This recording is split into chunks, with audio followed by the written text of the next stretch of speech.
What's up, heathens? How y'all doing? I'm the Godless engineer, and I critically analyze apologist claims to give you the best arguments and information so that you can stand up and use your voice. Tonight, we are going to be taking a look at Jordan Peterson. He recently sat down with Alex O'Connor, and they had discussions over a lot of word garbagey shit. But we're going to be looking at a section concerned with the historical Jesus. And in that, Peterson says a number of troubling things when it comes to history. If we were to apply Jordan Peterson's logic to to other areas of history, then we would basically just have to be like, who cares about history? Like, who cares about figuring out what actually happened in the past? So we are going to be discussing that today. So if you want to fuck around and find out why Jordan Peterson wants to, or at least his logic seems to entail that we should just disregard history in general, then please stay tuned. All right. So we got Jordan Peterson here. Jordan Peterson is going to be talking about biblical history, specifically whether or not Jesus actually resurrected and walked out of a tomb. Alex O'Connor does a decent job of holding his feet somewhat to a moderately burning set of embers. He definitely tries his best to get Jordan Peterson to like discuss aspects of history. There's at least one thing, if not more, that I disagree with Alex on, and there's some things I disagree with Jordan Peterson on. So I hope you're ready for a whole bunch of disagreement, but we're going to head on into this. Has noted that this has happened many, many times, that God has vanished, disappeared. And one of his explanations for that is that a God that's too ineffable, so that's completely outside of the categories of time and space, let's say, and who doesn't make himself present as a being, who doesn't have a heavenly council, who has no hierarchy between the pinnacle and earth itself, tends to float off into space. It becomes so abstract that you can't have a relationship with it, and then he disappears. So before we get to Alex's thing, I don't know what the fuck he's talking about here. I get that he's talking about kind of divine hiddenness, but he's also talking about how God, I guess that maybe the concept of God recedes so far into the abstract that people can't connect with it. And I guess I understand that a little bit. Like, you have to have this personal aspect of God in order for it to mean something to you, maybe? Or like you can't actually interact with this God concept or something. I mean, I really don't know. He's speaking in such abstract terms, and he's like, there's no hierarchy from the pinnacle, which I'm guessing is just the highest point of heaven, to the earth. I still don't know what that means. Like, I don't understand what he's even fucking talking about here, other than God is a concept, which means that if God is just a concept, I feel like that means that he doesn't necessarily exist in reality. Like, we can have a concept of a black hole. Like, we had a concept of a black hole before we discovered black holes. So we can have a concept that we don't know actually exists, but we have indications that it exists. But I feel like with God, we don't even have indication that he exists. Like, we just have this concept of what God is, and we have multiple different concepts of what God is, and there's no indication that any of those concepts actually exist in reality. Of course, Peterson is the kind of fuck that thinks that concepts in your mind are more real than real things in reality. In many ways, this is what Christianity provides with the New Testament and the figure of Jesus.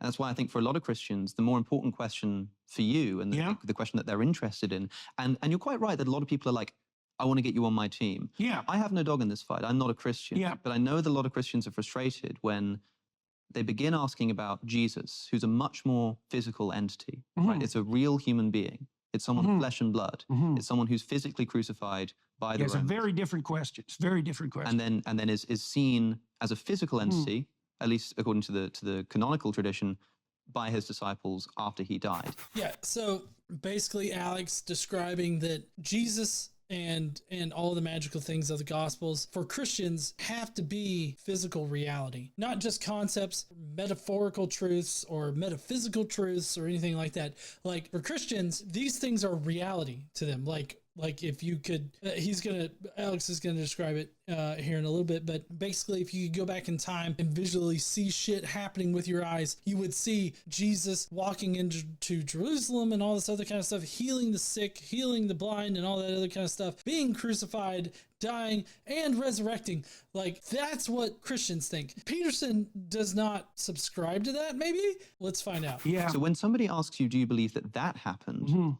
And when I've seen you ask about that question, you tend to still speak in terms of the psychological and the mythological. I think the frustration is that, as you've just said, Yeah, these are I two don't different mind conversations, frustrating right? Christians on in that regard either, because the truth of the matter is, with regard to the gospel accounts, that the mythological and the historical are inextricably cross-contaminated. Sure. So the mythological and the historical are linked. And is that what he's saying? Like when he says it's inextricably contaminated, we can't discern between historical and mythological. And I would agree. Casey just clarified that he's saying that they're so intertwined that you can't distinguish between the two.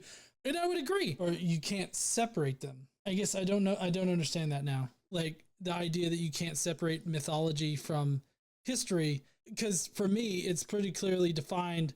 History is shit that actually happened. Mythology is shit that didn't happen, but people said happened, or that fabricated as happening, or whatever.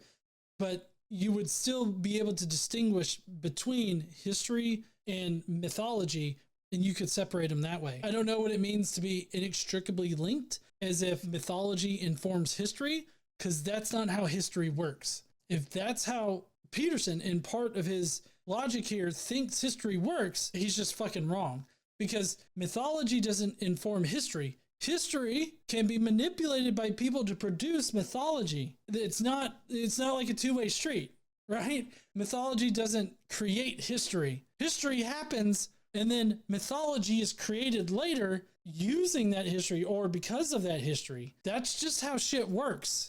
There's no pulling out the historical Jesus, right? That's a non-starter. It's a non-starter to be able to separate Jesus, the historical Jesus, from the mythological Jesus. So to me, maybe you can correct me there, hun. To me, what he's saying is that they're so intertwined with each other that you can't discern between the two. Neither can be a whole story without. See, I still feel like he's saying, because he said that you can't separate the mythological Jesus from the historical Jesus. It's a non-starter. So to me, that means that you can't actually discern what is historical about Jesus. That's not what he's saying, though. He's saying that they're inextricably linked and it's a non-starter to try to separate. I don't know what that means, other than you can't discern, like you can't separate mythology from history. And I mean, I feel like that means that we can't know what is actually historical about Jesus. Yeah. Okay, so that's a fair characterization of what he's saying. I would still agree that we can't discern, or we can't know what is historical about Jesus, and that the mythology is definitely clouding a lot of what we think we know about the historical Jesus. So I'm glad so far we're still on the same page here. And why that is, I don't know. It's very mysterious. It's very hard to understand, as are the, let's say, the accounts of the resurrection. Okay, so what do I think about that? Well, I think that denying the historical reality of Christ I think that's just a fool's errand. I don't know why anybody would bother with it. So a man exists called Jesus. We have Yes. that much. Now, so obviously for a discussion on the resurrection of Jesus, I don't mind starting at a dude existed. I think this is a perfectly fine position to start from for this conversation, because in this particular part of the conversation, Alex isn't trying to question what can we know about the historical Jesus necessarily. He's just wanting to know about the resurrection. Like, does Peterson think that Jesus literally walked out of the tomb resurrected? That's his goal in this particular section. So it's not like questioning what we do know about the historical Jesus. So he's starting off from a position of a historical Jesus actually existing, and I'm perfectly fine with that. I think that's a great place to start out with if your goal is to actually figure out whether or not Peterson thinks that Jesus resurrected from the dead. Perfectly fine. But I will say that there's not a lot of great evidence to actually support that. That is an ad hoc assertion that Jesus existed. Now, you could bring up a number of different arguments to say, oh, well, it's not an ad hoc thing, because of, argument from popularity, or because of all these other shitty arguments like Tacitus, Pliny the Younger, and all this other stuff that I could totally sit here and go on a 2-hour rant about how they don't actually prove that Jesus existed in history. For the purposes of this section, perfectly fine starting off from this position. Christ, now there's a claim that is attributed to Christ that he is the embodiment or the incarnation, the fulfillment, let's say, of the prophet and the laws. Yes. I think that's true. Okay. True in what sense? Normally you don't have to actually ask this of anybody, but for Jordan Peterson, he has very Bill Clinton, like, depends on what you mean by is kind of thing. What does he mean by true? For me, in this particular situation, true is that it comports with history. Like what we know about history to have actually happened in reality, that is what is true. So that's where I'm coming from as far as it being true. When you say it's true, it comports with history, or that this literally happened in history, and no other understanding of truth can really apply. Yeah. What does that mean? Well, I think it's in the Gospel of John. I think Gospel of John closes with a statement that's something like, if all the books that were ever written were written about the gospel accounts, that wouldn't be enough books to explain what had happened. Yeah, if all the things that Jesus did. Yeah. And okay, write those books. Like, do you know how big the fucking Encyclopedia Britannica is? Like, do you understand how many books we have to describe all of the events that have happened in history that we know to have happened? I don't understand why this would be a compelling argument as to, well, why doesn't shit exist? Well, if they would have written down everything, it would just been like a ton of books. Okay, good. More documentation is fucking better. And there's a truth in that. The truth is that profound religious account is bottomless. And the biblical representations are like that. There's no limit to the amount of investigation they can bear, not least because the text itself is deeply cross-referenced. So there's an innumerable number of paths through it. It's like a chessboard. First of all, we all know that Jordan Peterson doesn't know how to play chess. He just knows how to bitch about a very basic king's pawn opening. That's all we know. But more to the point, I don't know what he means by there's like an innumerable amount of paths through the Bible. I feel like the major claim of Christianity is that God is the transcendent being that establishes truth, that speaks truth, and reveals truth to people, and that the Bible is a reflection of God's truth. So if that were the case, then there should literally only be one path through the Bible, and that's the truthful path. Like whatever other path exists, those are invalid because God had the Bible written for one particular path, and that's the only path that is valid. Maybe that's something that Peterson's not saying, is that, oh, all these other paths are invalid. It's just this one path, and we don't know what that is. That could be perfectly fine.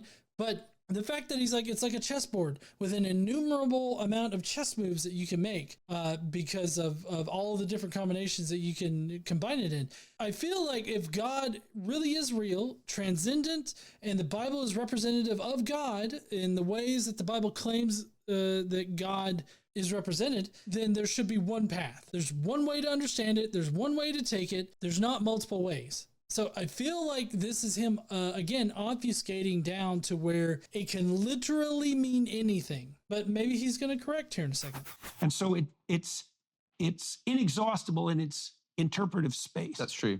And that's a problem too, because it means it's also susceptible to multiple interpretations, including potentially competing interpretations. I agree with Peterson here that is a problem for Christianity. But if Christianity is true and representative of the God that exists, then there shouldn't be competing hypotheses about this book. That's the one thing that a lot of Christians now paint as a positive when compared to like science. Christianity has one story, one answer, and one set of rules, and they never change. That's the thing. And so saying that, oh, there's multiple different interpretations of all this shit is a very naturalistic look at the Bible, and therefore invalidates the sovereignty of this God. It degrades this God into just being a subjective interpretation made by humans. Humans are the ones that are are interpreting how this God should act. So really, it's humans that are hiding behind this reverence for God in order to act their own subjective wills on other people or on themselves. And so effectively, this renders the Bible no longer as any kind of representation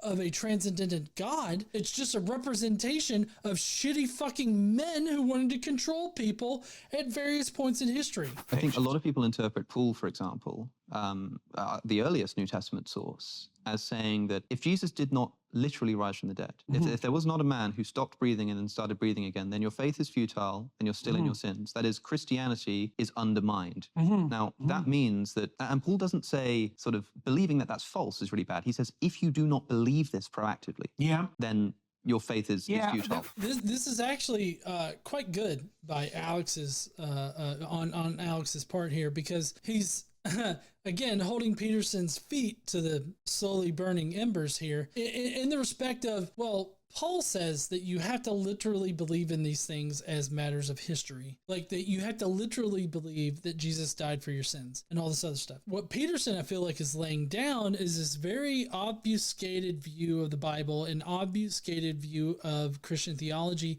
in that it can be interpreted in multiple different ways and has more of a, I guess, metaphysical meaning rather than historical meaning. Jordan Peterson is advocating for not taking the Bible, its teachings, its theology and all that as being literally historically true. At the same time, as you'll see here in a second, he's also going to advocate that they are literally true.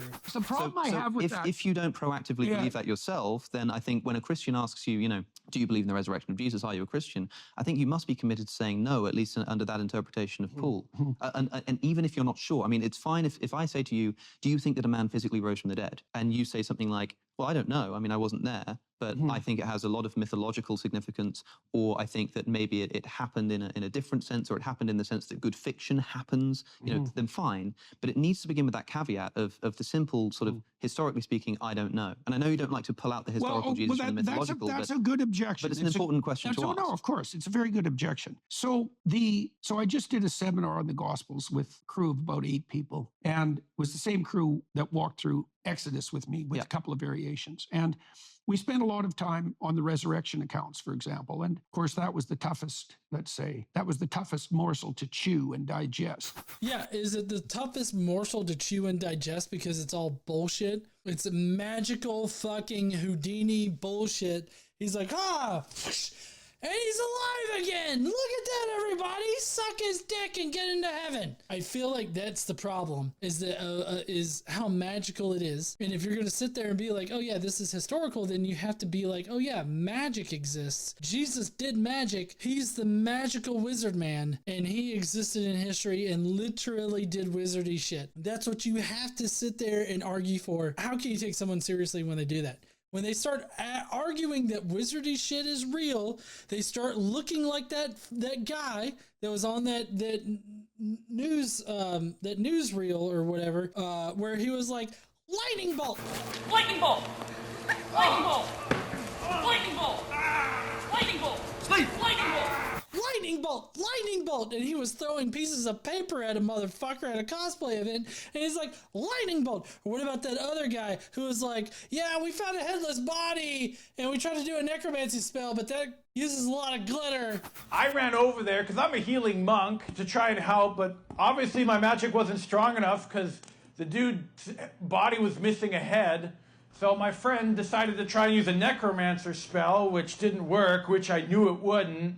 And apparently we contaminated the crime scene because that spell uses a lot of glitter.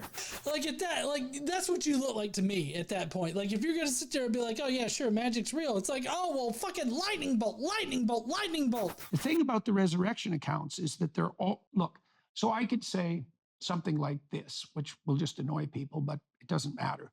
I believe the accounts, but I have no idea what they mean. When you say you believe the accounts, do you mean, and I hate to be sort of... Yeah.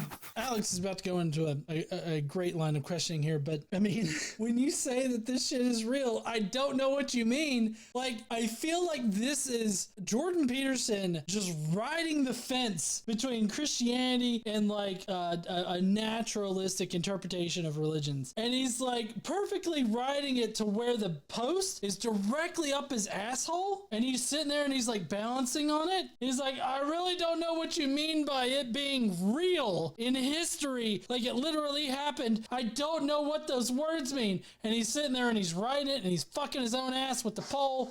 And like, he's like, oh, I don't know what it means, but it feels good. Is that graphic? It might have been graphic. Pedantic here. It seems pedantic. But do you mean you believe that these are things that happened such that that's a strange I know you don't state. like that. Let me put it this way. If I went back in time with a Panasonic video camera and put that camera in front of the tomb of Joseph of Arimathea, would the little LCD screen show a man walk out of that tomb? I know I'm stopping right before Jordan, I guess, shits himself.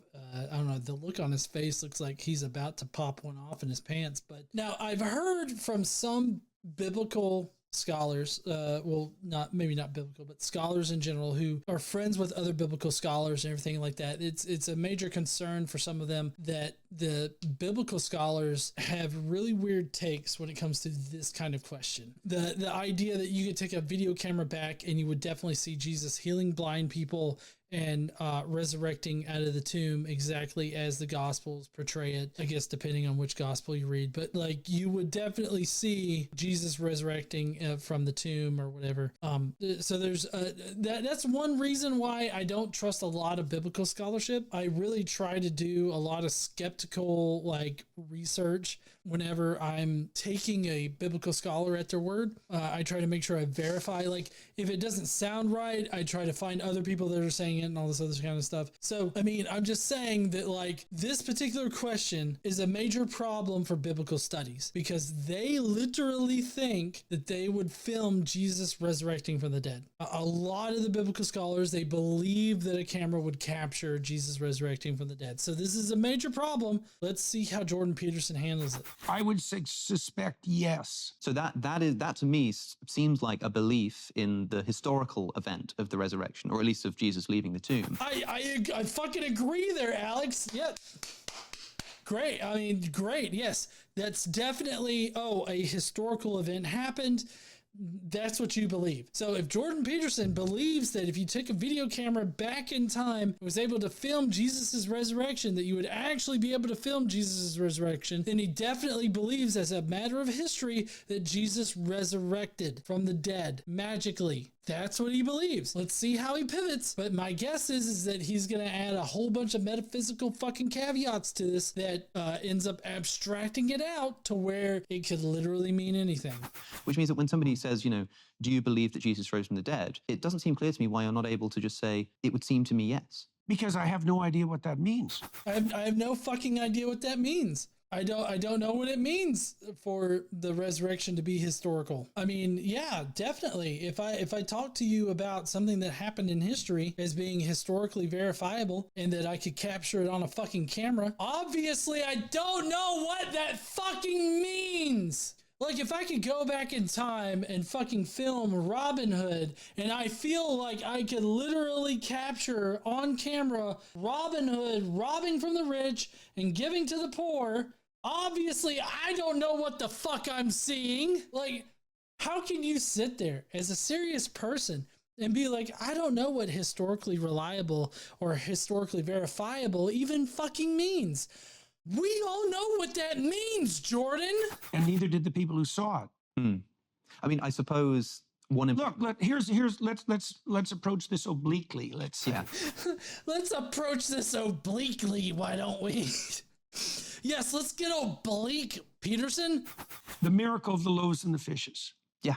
Okay, so people will say, well, do you believe that happened literally? historically? Okay, yes, good question. Did the loaves and fishes happen literally? Well, what we know is that Mark actually has two miraculous generation of foods. And we also know that not only Mark, but also the other gospels, they share common phrases and story elements, story structure that is represented in the King's narrative with Elisha and Elijah. So it seems like these stories were modeled off of the Elisha and Elijah narratives to produce Jesus doing these miraculous generation of food stories. So it seems like we can't know whether or not magic was done in the first century. Although the fact that we have to include magic here for this miraculous generation of food seems to lend credence to the idea that it didn't happen, because we have yet to prove that magic actually exists in reality.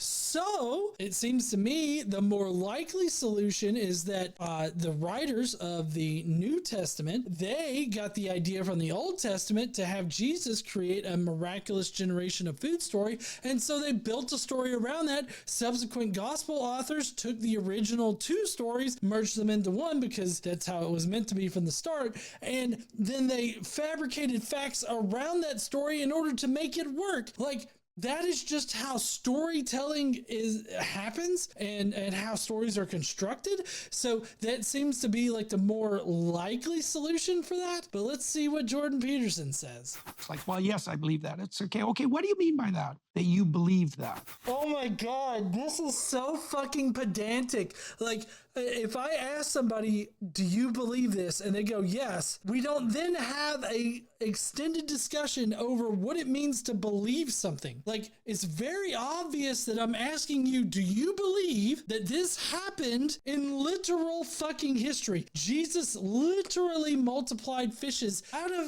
fucking air. Like, he pulled a goddamn Houdini act or some kind of shit, and he multiplied fishes magically. Like, it was magic. It just happened because Jesus willed it to happen. You know, I feel like we don't have to have an extended discussion on what it means to fucking believe in history.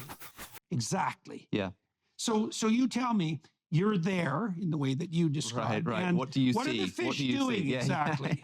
And the answer is you Yes. don't know. You have no notion about it at all. You have no theory about it. Sure. So your belief is, what's your belief exactly? Well, I think a Christian might say something like, my belief is that I have no idea, looking at those fish, what I would see in the process of them being converted into enough food for the 5,000 to eat. I have no idea what I would see. But I do know that what I would see is the fish end up being spread amongst the 5,000. In the same way, Right. like if I opened up the water jar, what would I see when the water became wine? I have no idea. Does it sort of blend from one color into another? Does it suddenly snap? Does it disappear and then reappear? I don't know. Right. But what I do... So here, I think Alex is thinking a bit too deep into the actual processes of magic here, because like what a Christian would focus on is the fact that, oh, look, there were only 2 fish and 5 loaves of bread, but now there's a multitude of them. It magically happened. So the concept in Christianity is that Jesus willed it into existence, that these things materialized out of nowhere. It's not like there's a natural explanation that proves that Jesus actually had a whole bunch of fish over the ridge, and then he had fucking disciples on the other side with this whole seesaw kind of thing, where one, like there was a load of fish on one end, and then like a stair-stacked disciples on the other side that would then jump off and land, flying the fish all the way over into the baskets, so that people, when they reached in, they didn't see the fish get in there because of the whole catapulting of the fish. And then that's how he multiplied it. Like, we're not talking about illusions here like fucking Houdini or anybody else would do. We're talking about Jesus fucking Christ sitting there waving his fucking dick over the goddamn fish, and them magically multiplying right in front of everybody, and everybody having something to eat just because apparently Jesus was able to copy paste shit with his dick. Like, That is literally what we're talking about here, is this magical thing happening. We're not talking about a natural explanation. We're not talking about it. Like, do you think this happened? And the fact that Jordan Peterson does not consider history to be known in this particular way, I feel like is indicative of his ignorance. Like, he's just fucking ignorant about how history is done and what it means for some event to be historical. Why would you ever question this motherfucker on historical matters? You know, as a Christian, is that I would see something at some event in which when I look at the beginning it's water and when I look at the end it's wine. And I mean actually, I don't mean that Jesus turning water into wine is some kind of, inextricably mythological story and the question of whether it happened sort of doesn't matter, or maybe it happened in a meta manner, or maybe it happened in a hyper reality sense. No, I would be, as a Christian, committed to saying that it happened historically. I mean, I think that Alex has a pretty good point here in that, like, we're not talking about some kind of other abstract kind of consideration of it happening. We're talking about it literally, water, wine. We're not talking about like some kind of illusion or anything. We're talking about literal magic here. We're not talking about the process. We're not talking about any of that kind of shit. We're not talking about the metaphorical meaning or the metaphysical meaning or any other kind of fucking meaning that Jordan could bring up here. We're talking about literally water, Jesus dips his dick into it, and fucking wine. Like, that's what we're talking about here. I'm more inclined, rather than to believe, I'm more inclined to understand. And then when I hit the limits of my understanding, I think, I don't understand that. Okay, now I'm not knocking, like, getting to a point where it's like, oh, I don't understand this. But we're literally talking about magical shit being done in history and you being able to know what is actually historical. Like, I get that many people may find it hard to do history and get to a point where you're like, oh, fuck, I don't know. I feel like it doesn't take much for you to realize that magic has not yet been proved. And so if any kind of historical event includes magic, more than likely it's not historical. You don't have to tap dance around this issue. It just is not historical. Jordan Peterson, quit fucking riding that fence, ass fucking yourself with the pole on the fence. Quit doing that, because obviously we're not talking about metaphysical hyper realities and metaphorical shit. We're talking about it literally happening in history. I get you're trying to divert the conversation. Stop doing that. Now, do I believe it or not believe it? I think often, especially with regards to biblical matters, let's say, I have a suspension of belief and disbelief. Yeah, and that's fine too. I think part of the reason that I've been able to be an effective interpreter of the biblical texts and a relatively scientific interpreter is because I approach the texts with respect. Okay, so basically I feel like what he's saying is that when you encounter these hard historical questions, like whether or not Jesus actually turned water into wine, it's better to just be like, fuck, I don't know. And I mean, I guess that's a fine position to have, but I feel like you're still riding that fence. Like, you're desperately trying to not offend your interlocutor by saying that you don't believe in that. And so you're choosing a very agnostic position of, well, I don't know. I guess anything's possible. Therefore, Jesus could have totally washed his balls in water and turned it into wine. That's a perfectly, fine thing to happen in history. Whereas more, dare I say, scientifically minded people would be like, well, that would be magic. Therefore, that probably didn't happen. Like, Jesus magically turning water into wine, that didn't happen. Could Jesus have existed? Sure. Could Jesus have pulled some illusionist trick in order to trick these people into thinking that water turned into wine? Sure. People could have switched out the little containers or whatnot. His balls could have been coated in some kind of like concentrated wine powder or whatever however they do it in the illusionist thing where the water turns to wine in the glass. Jesus just coated his balls in that and turned it all into wine. Okay, like that's it. They're not saying that. Like, that's not the question. The question is, did Jesus will the water into wine with no outside effort on his part other than his will. That's what we're talking about here. We're not talking about anything else. And yet Jordan Peterson is again diverting the question. The same respect that I would approach a lab animal. It's like, I don't know what this is. Like, I seriously don't know. Can you, I don't know about y'all, but when he said this initially, I was like, can you imagine Jordan Peterson going up to a lab animal, let's say a lab rat.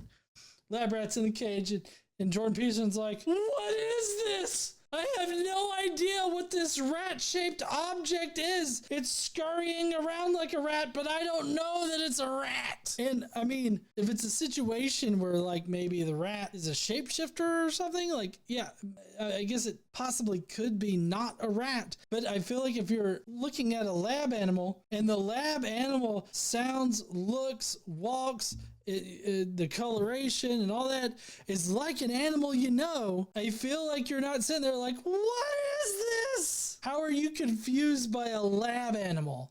Like, how can you actually make an argument where you're confused by what a lab animal is? And I'm not going to come at it with axiomatic assumptions that are unquestionable. I'm going to try to see what's right in front of my eyes. I'm going to try to see what mystery reveals itself if I take this phenomenon seriously. And that's pretty much the end of this segment. So, I mean, he's basically trying to understand the mystery that's revealed by the lab animal. So maybe you could interpret him as being like, well, I don't know what the results of the experiment are. I have to interpret what the experiment shows me. Like, that would be a generous interpretation of what he's talking about. But he didn't say that. He's like, I don't know what I'm looking at. And it's like, it's a rat, Jordan. But I don't know that. It could be literally anything. It could be a small child in there. What the fuck are you talking about, Jordan? Nobody knows what you're talking about. Anyways, that's going to be Jordan Peterson for tonight. All in all, I just was not impressed with his argumentation for whether or not the resurrection is historical. It seemed like he thinks that the resurrection is historically true, but at the same time, he doesn't know what that means. Like, he doesn't know what it means to be historically true. He also kind of revealed that he thinks that mythology creates history. At least that's how it would have to work for his whole idea of mythology and history being inextricably intertwined. It would mean that mythology affects history and history affects mythology, when in reality, the only thing that we see is history affecting mythology, because mythology is built out of what historically happened, and they don't actually care about what literally happened. They just care about what people believe to have happened. It seems like that's where Jordan is coming from. But in all, I found his obfuscation rather word garbagey, and he didn't actually answer the question. I think that Alex, he did the best that he could to try to get him to answer the question, but there's a lot happening in this like 2.5 hour interview. If you will, please leave a comment down below with what you thought about Jordan Peterson. Let me know down below in the comments. And while you're down there, why don't you smash that like button and subscribe if you like this kind of content. Don't forget to stand up and use your voice. Bye, heathens.